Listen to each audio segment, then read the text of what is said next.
e democrazia. 40 voti a favore per approvare la prosecuzione del cammino avviato verso l'autonomia del Veneto.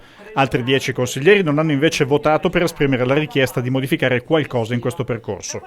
Il Consiglio regionale del Veneto, di fronte al presidente Luca Zaia, ha dato l'ok al progetto di legge statale 43 da trasmettere al Parlamento per individuare percorsi e contenuti del riconoscimento di ulteriori specifiche forme di autonomia alla regione e le modalità per finanziare questo nuovo assetto delle autonomie. A non votare il provvedimento sono stati alcuni consiglieri singolarmente non in linea con le norme generali. Il PD lo ha fatto in blocco. Stefano Fracasso ha spiegato come il suo partito non approvi la norma finanziaria pur essendo favorevole a ottenere un'autonomia rafforzata sulle materie indicate. Visioni diverse invece fra i pentastellati Simone Scarabelle, favorevole, e Patrizia Bartelle, che si è detta non convinta dell'impostazione generale del progetto di legge.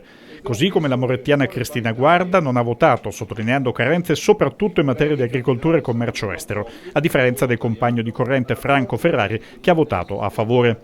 Nel suo intervento il presidente Zaia ha sostenuto che si rifiuta di pensare che ci siano persone che di fronte all'offerta di trattenere i 9 decimi del gettito si siano girate dall'altra parte, ma quello seguito, ha concluso, è un percorso inattaccabile e proseguirà. E lo è sempre stato a disposizione